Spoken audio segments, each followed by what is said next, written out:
The mining drill hit something that should not have been there. Captain Jake Sullivan watched the readouts on his screen change from normal rock to something else entirely. The massive drilling machine stopped with a loud grinding noise that echoed across the empty landscape of Kepler 442c. What happened? Dr. Lisa Martinez ran over from her research tent. Dust covered her work clothes and her dark hair was tied back in a messy ponytail.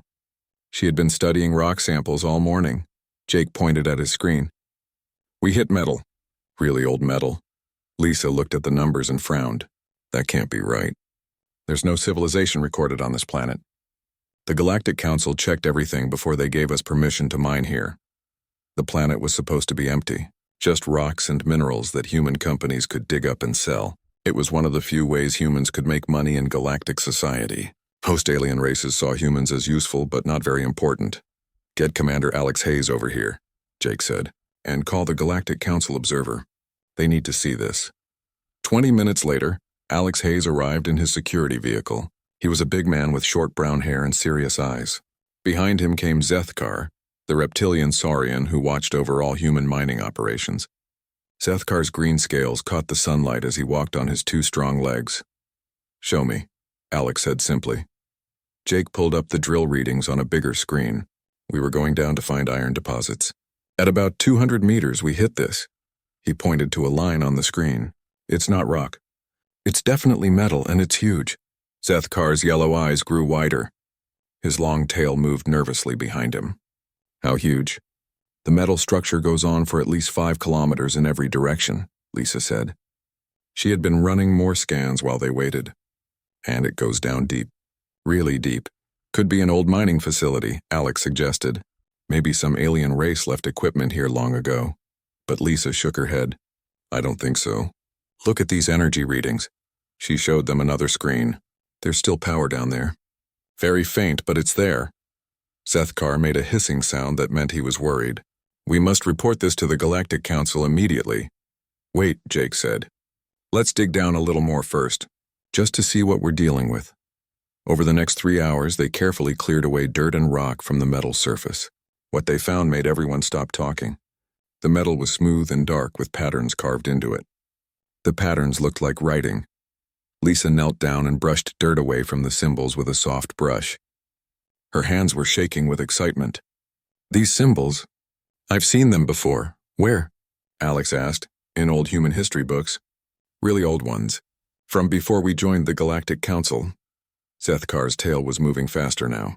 That is impossible. Humans have only been in space for 300 years. Your people told us this when you joined the Council. Lisa took pictures of the symbols with her scanner. That's what I thought too. But these symbols are definitely human. Old human writing from thousands of years ago. Jake started the drill again, but very slowly and carefully. They cleared more of the metal surface. The structure was bigger than anything they had ever seen. It stretched out in all directions like a buried city. This isn't a mining facility, Alex said quietly. It's a ship. A very big ship, Lisa added. As the sun began to set, they had cleared enough dirt to see the real size of what lay beneath the ground. It was massive, bigger than the largest space stations in the galaxy. The metal hull curved away into the distance like the side of a mountain. Then something changed. The energy readings on Lisa's scanner started to increase, slowly at first, then faster. The power levels are going up, she said. Something down there is waking up. Zethkar backed away from the dig site. We must leave. Now. But before anyone could move, lights appeared in the metal hull. Soft blue lights that pulsed like a heartbeat. The lights formed patterns that spread across the visible surface of the buried ship. It knows we're here, Jake whispered. A new person arrived at the dig site just as the lights began to pulse faster. Veltan was an ethereal, one of the psychic alien races that could feel thoughts and emotions. Veltan looked like a tall, thin human with pale blue skin and large eyes. The ethereals were very old and very wise. Veltan stood at the edge of the excavation and closed those large eyes. After a moment, they opened them again and looked directly at the humans. There is a mine down there, Veltan said in a voice like wind through trees. An ancient mine that has been sleeping for a very long time. It is starting to wake up. What kind of mind? Lisa asked. Artificial, but very complex. It has been waiting for something. Veltan paused and looked at the humans again. It has been waiting for humans. Zethkar made several quick calls on his communication device. Within minutes, he turned back to the group with fear in his yellow eyes. A Galactic Council fleet is coming, he announced. Admiral Morrison of the human fleet is also coming. This discovery must be contained. As night fell over Kepler 442c, the lights in the buried ship grew brighter. The blue glow could be seen from kilometers away, and deep beneath the ground, something that had slept for thousands of years was finally beginning to stir. Jake looked at his small team standing around the massive excavation. None of them knew it yet, but they had just changed the course of galactic history. The buried ship would bring back memories that some people wanted to forget. It would reveal secrets that could shake the foundations of galactic civilization. And somewhere in the darkness below, an ancient voice was preparing to speak again after 50,000 years of silence. The discovery on Kepler 442c was just the beginning. Soon, the entire galaxy would learn the truth about humanity's past, and that truth would terrify them more than any enemy they had ever faced. Admiral Kate Morrison arrived at Kepler 442c 3 days after the discovery. Her fleet of human ships looked small compared to the massive alien vessels that had gathered in orbit. The Galactic Council was taking this discovery very seriously. Kate stood at the edge of the excavation and stared down at the glowing metal hull. In her 40 years of military service, she had never seen anything like it. The blue lights pulsed in complex patterns that seemed almost alive. "How big is it?" she asked Jake Sullivan. "We think it's about 15 kilometers long and 5 kilometers wide," Jake replied. "But we've only uncovered a small part of it. Most of the ship is still buried." Dr. Ben Carter, the military's expert on alien technology, knelt down beside the exposed hull. He ran his scanner over the metal surface and frowned at the readings. "This material is incredibly advanced," he said. "It's stronger than anything we use today, but the energy signature is definitely human."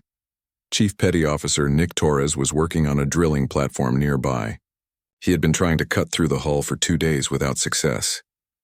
"The metal won't cut," Nick reported. "Our best plasma torches barely scratch it." Admiral Morrison watched the pulsing lights grow brighter as evening approached. "What about the power source? Where is all this energy coming from?" "That's the strange part," Dr. Carter said. "The power reading suggests some kind of reactor, but it's unlike anything in our databases. The technology appears to be thousands of years ahead of current galactic standards." Suddenly, the lights on the hull began to pulse faster. The blue glow became so bright that everyone had to shield their eyes. Then, without warning, a column of light shot up from the buried ship into the night sky. "Everyone back," Admiral Morrison shouted, but the light wasn't dangerous. Instead, it formed into a 3-dimensional image above the excavation site. The image showed a human face, an older man with gray hair and stern eyes. When he spoke, his voice came from speakers that no one could see. "Identification required," the image said in an ancient form of English that was hard to understand. "State your rank and unit for Imperial Command verification." Dr. Carter stepped forward slowly. "We are representatives of the human race. This is Admiral Morrison of the Earth Defense Fleet." The image turned to look directly at Kate. Its eyes seemed real and alive. "Admiral Morrison," the voice said, now speaking in modern English, "I am Command Intelligence Unit 7 of the Terran hegemony vessel, UES Titan's Wrath. I have been in hibernation mode for 47,612 years.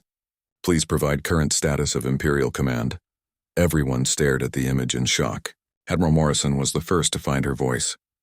"I'm sorry, but I don't know what Imperial Command is. Could you explain?" The artificial intelligence was quiet for a long moment. The lights on the hull dimmed slightly. "Accessing historical databases," it finally said. "Analyzing linguistic patterns and technological signatures." Another pause. "Analysis complete.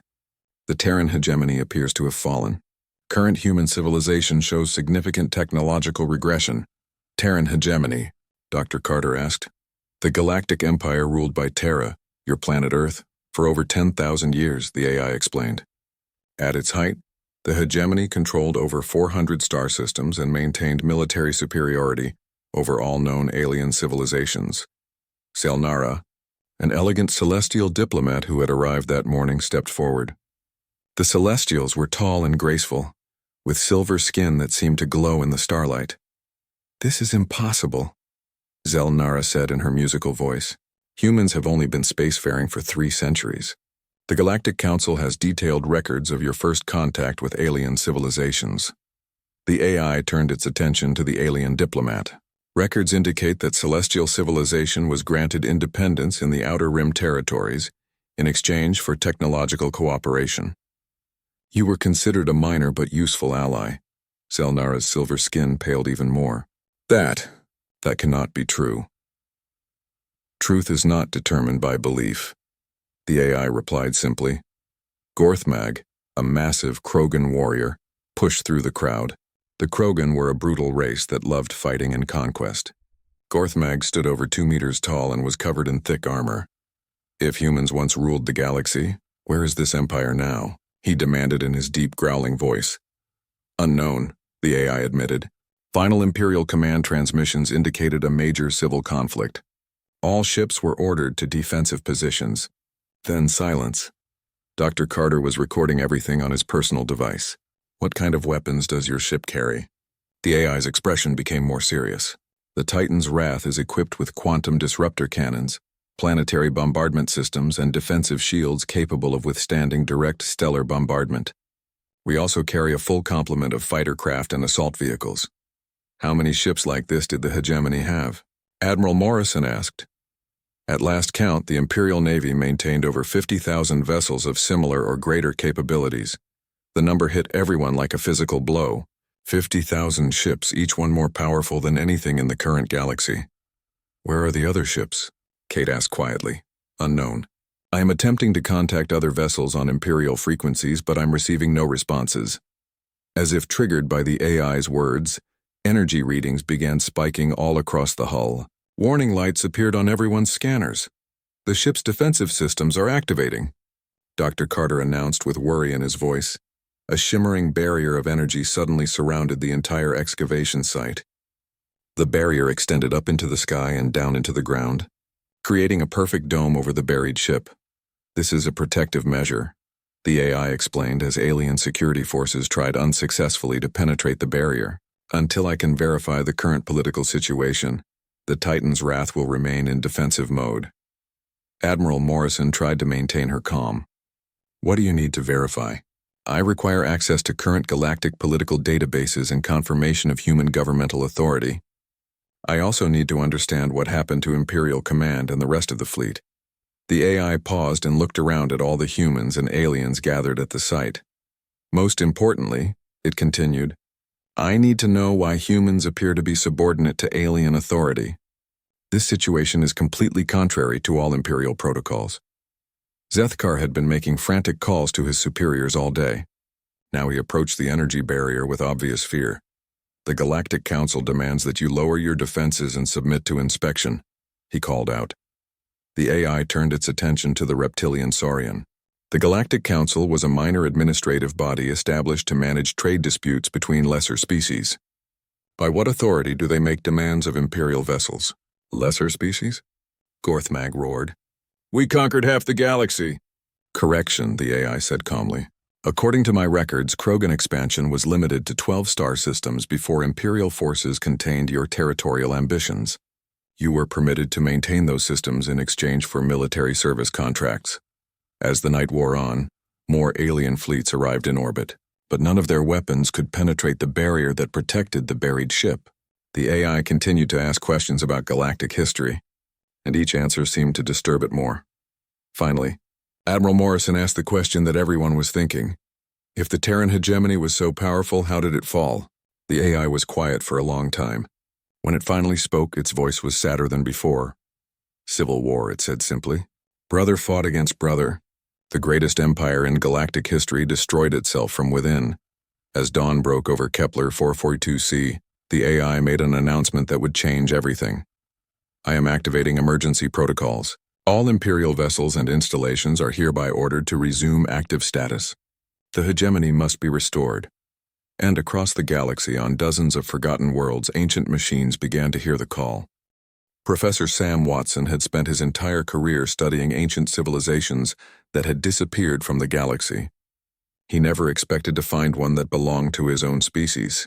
Now he stood in the mobile laboratory that had been set up near the excavation site, staring at holographic displays full of impossible information.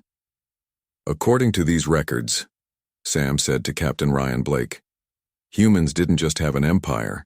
They had the empire. They ruled over 40% of the known galaxy for 10,000 years. Ryan was a military intelligence officer who had been sent to investigate the security implications of the discovery. He studied the star maps that the AI had provided, showing hundreds of worlds with human names. Look at these battle records, Ryan said, pointing to a section of the display. The hegemony fought wars against every major alien civilization. And they won every single one. Engineer Mia Foster was working on a different set of data. She was trying to understand the technology that the buried ship contained. What she found made her hands shake. The weapons on this ship could destroy entire solar systems, she said quietly. Not just planets, whole star systems. And this is just one ship. How is that possible? Sam asked. They figured out how to destabilize stars, Mia explained. Make them go supernova on command. The energy release would wipe out everything within light years. The information was overwhelming. Every hour, the ship's AI provided more data about human history that no one alive remembered. The Terran hegemony had been the greatest military power the galaxy had ever seen. But some people had known the truth all along. Thexalor was an ancient ethereal who had lived for over 1,000 years. Most ethereals died after 5 or 6 centuries, but Thexalor had survived longer than anyone expected. Now everyone understood why. You remember the hegemony, Ryan said. It wasn't a question. Thexalor nodded slowly. The old ethereal's blue skin was darker than normal ethereals, and there were lines on his face that showed great age. I was young when the Civil War began, Thexalor said in his whispering voice. I watched human fleets fight each other across the galaxy. I saw whole worlds burn. Why didn't you tell anyone? Sam demanded. Because the survivors asked us not to, Thexalor replied. When the war ended, the humans who remained wanted to forget. They wanted to start over. The old ethereal moved to the holographic display and touched one of the star systems. The image changed to show a battle between massive human fleets. The war was fought between 2 factions, he explained.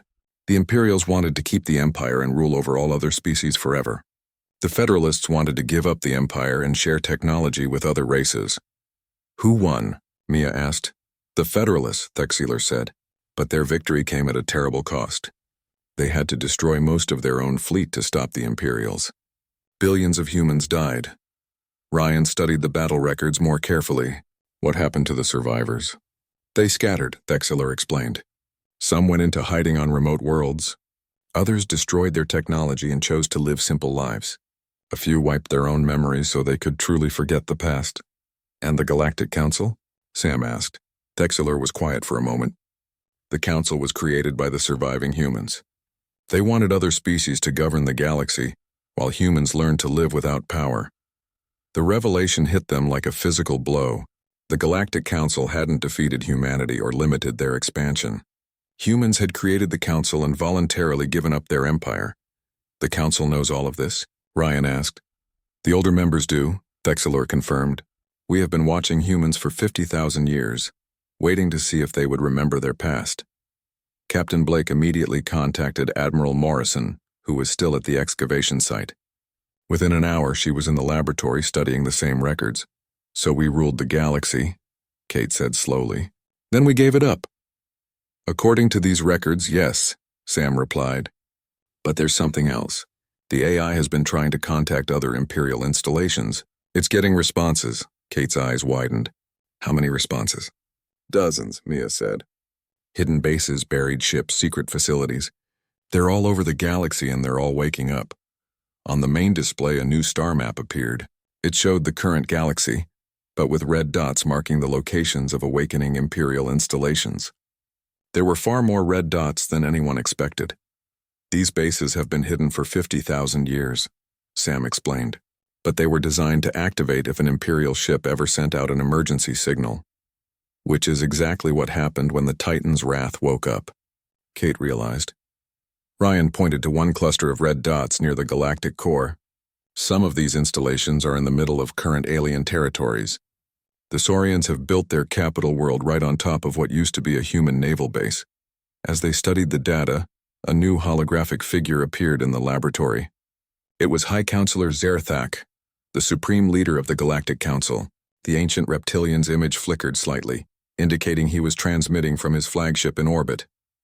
"Admiral Morrison," Zerthak said in his deep hissing voice, "we need to discuss the current situation." "I agree," Kate replied. "It seems there are some things about galactic history that we need to clear up."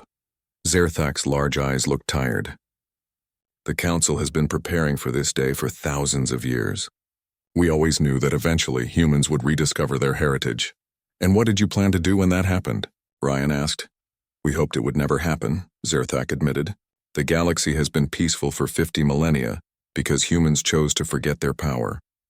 If that power returns—" He didn't finish the sentence, but everyone understood what he meant. The current galactic civilization had been built on the assumption that humans were a minor species. If humans remembered how to build star-killing weapons, everything would change. "The buried installations are already affecting the balance of power," Zerthak continued. "Alien governments are panicking. Some are calling for immediate military action against human space." Kate felt a chill run down her spine. "Are you threatening us?" "No," Zerthak said quickly. "I am warning you. There are forces in the galaxy that would rather destroy humanity than risk the return of the hegemony."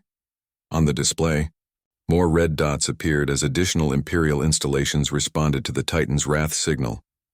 The buried ship's AI had been broadcasting continuously, using ancient codes to wake up systems that had slept for thousands of years. Professor Watson made a disturbing discovery as he studied the activation patterns. "The installations aren't just waking up randomly," he announced.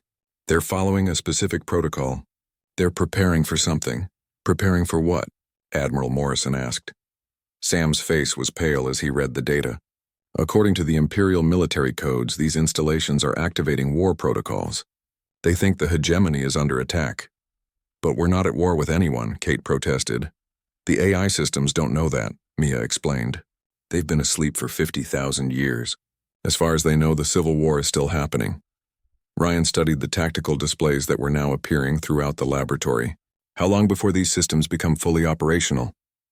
"Based on the activation sequences, maybe 72 hours, Mia estimated. Thexelor spoke up from where he had been quietly observing. "There is something else you should know. The Imperial installations were not just military bases. Many of them contained civilian populations." "What do you mean?" Kate asked. "Humans who chose to remain loyal to the old empire," the ancient ethereal explained. "They went into deep sleep, waiting for the hegemony to return. If the installations are waking up, so are they." The implications were staggering. Not only were ancient human weapons coming online across the galaxy, but the people who knew how to use them were waking up too, and those people still believed they ruled the galaxy. "High Counselor."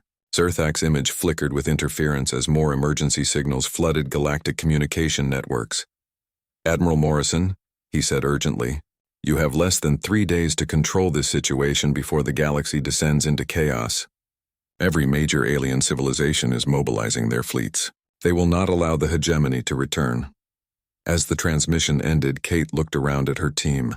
They had uncovered the greatest secret in galactic history, and now they had to figure out what to do with it.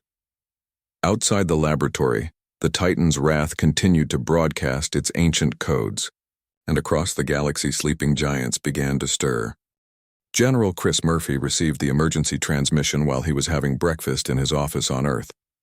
As the highest-ranking military officer in human space, he had seen many crises.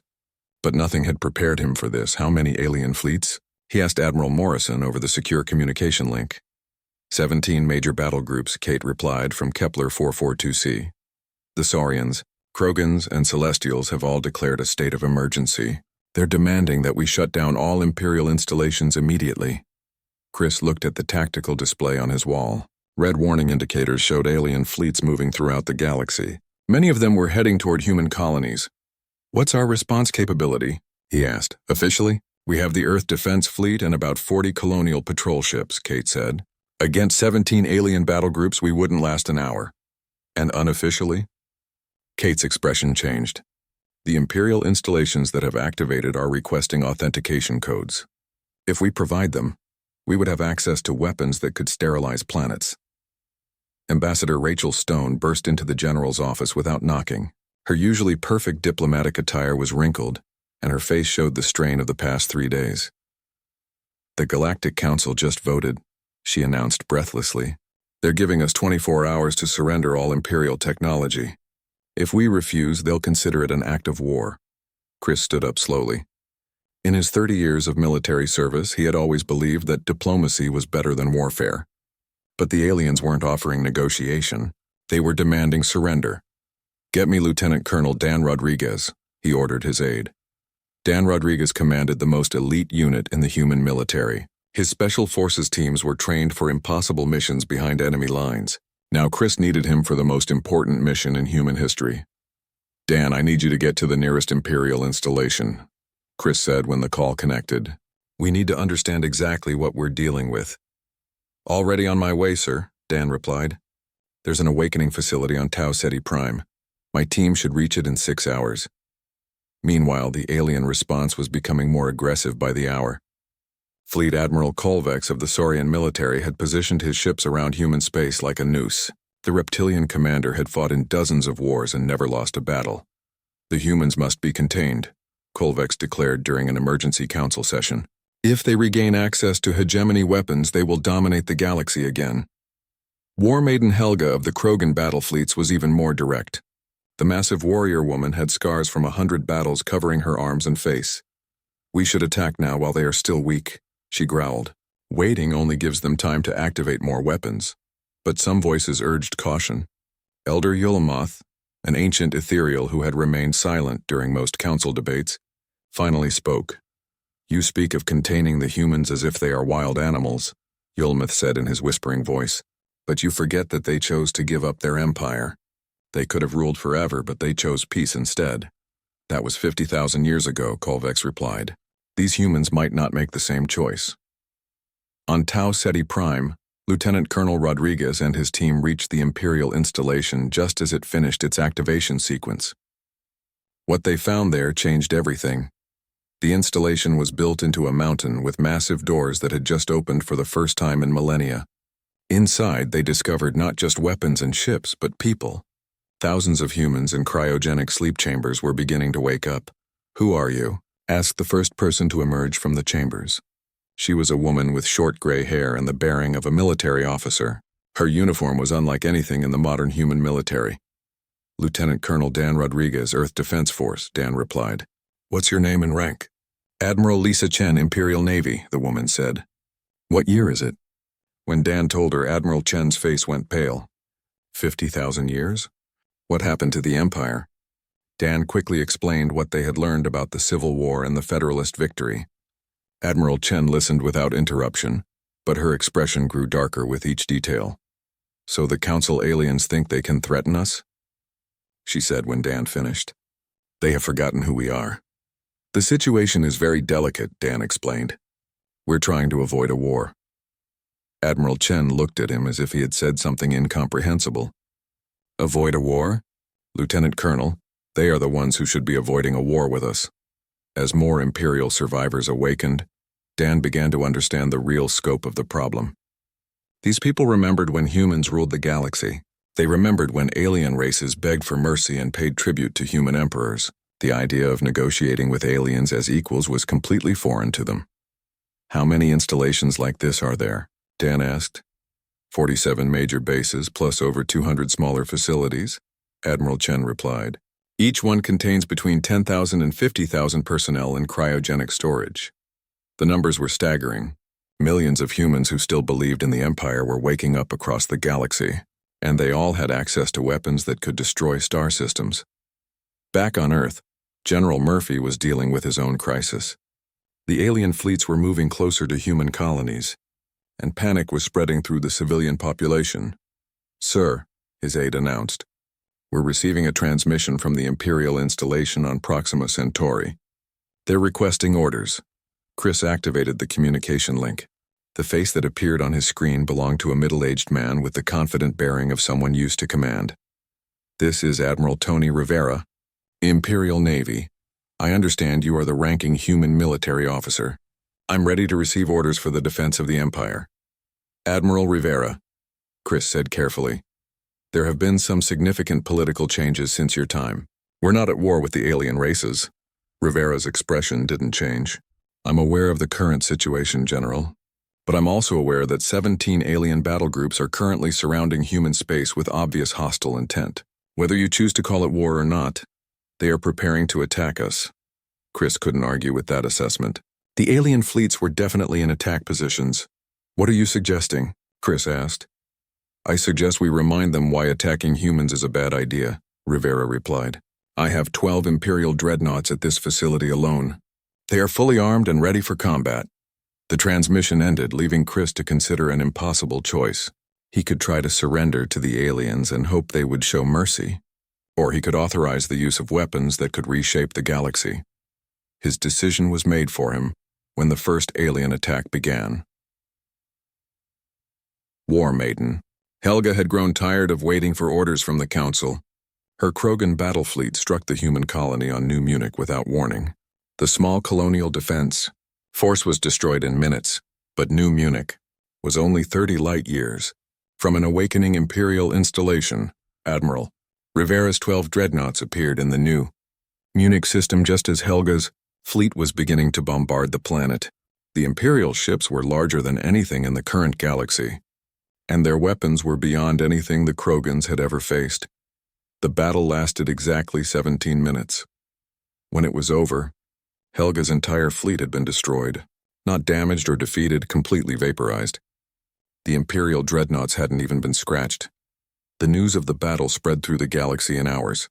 The alien races that had been planning to attack human space suddenly found themselves reconsidering.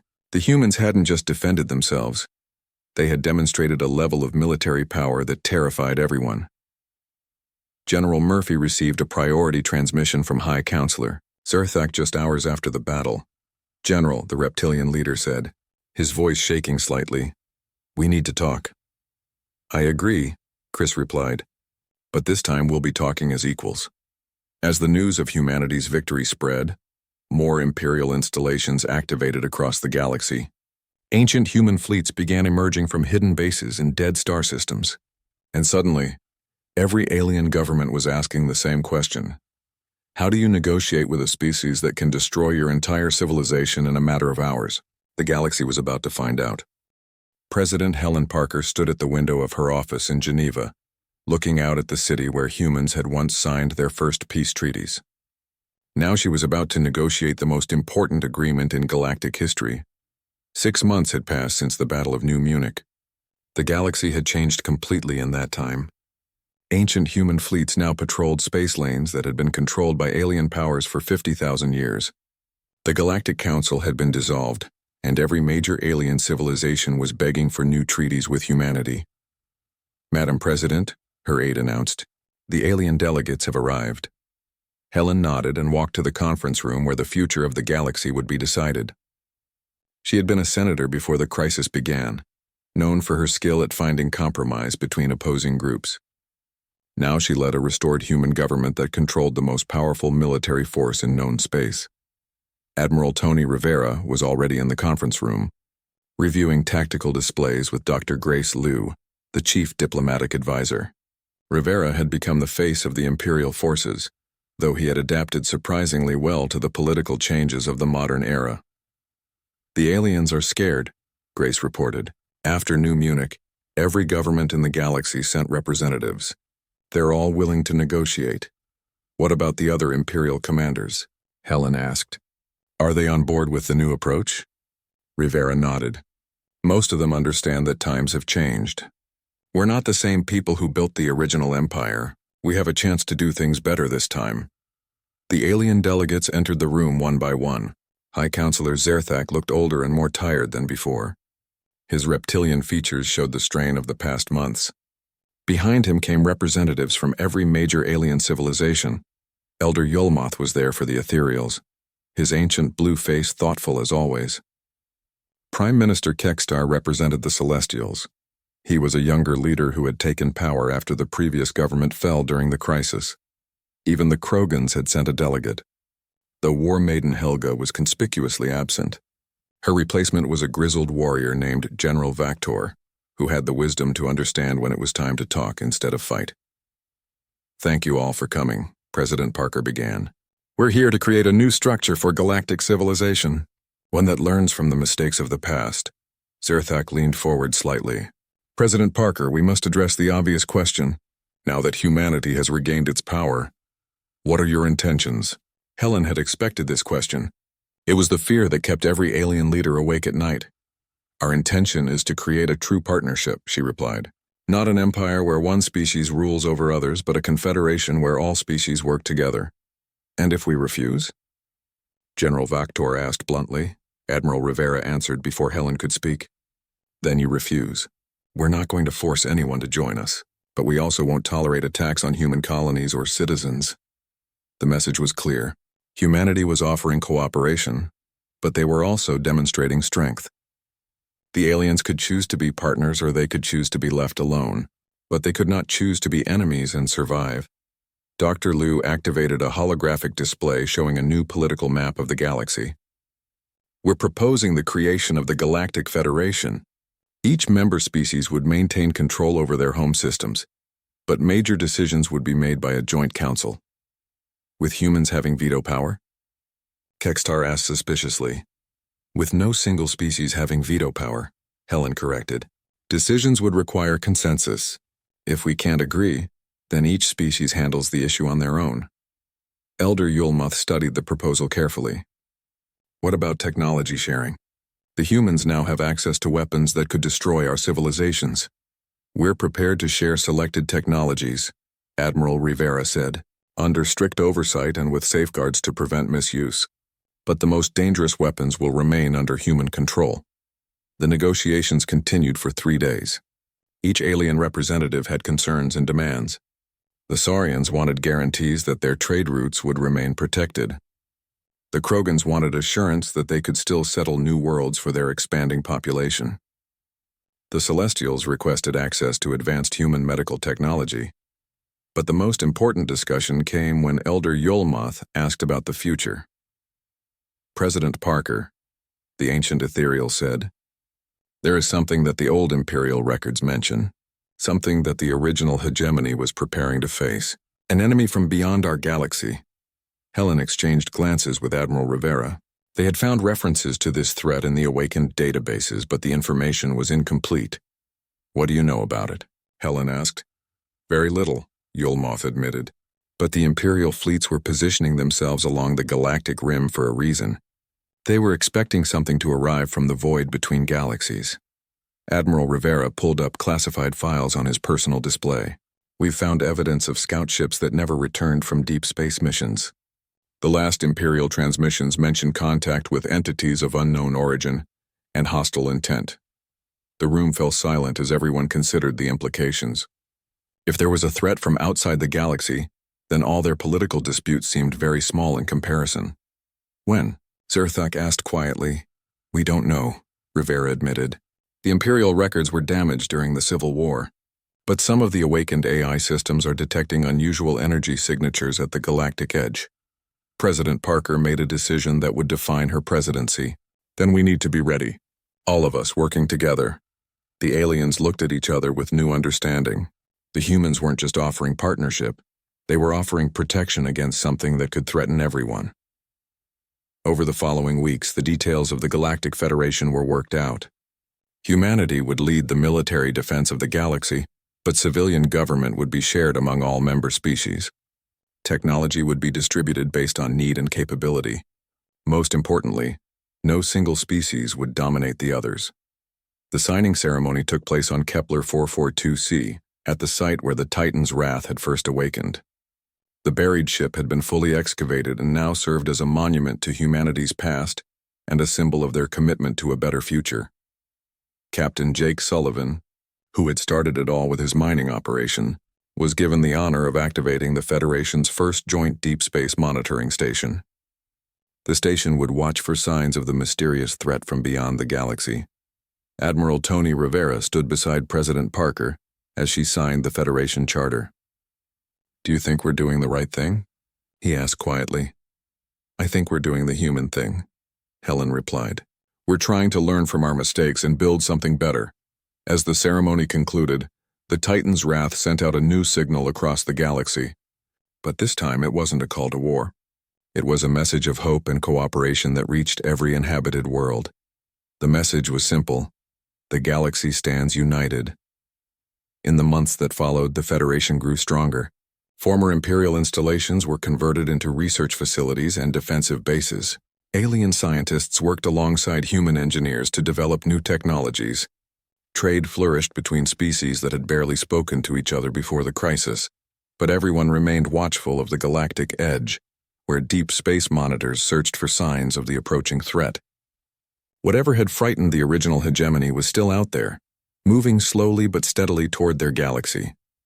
The humans had awakened their buried past and used it to create a better future. Now they would face whatever came next together with their former enemies turned allies. And in the depths of space, ancient sensors finally detected what they had been watching for. The enemy was coming, but this time humanity would not face it alone. The real test of the Galactic Federation was about to begin.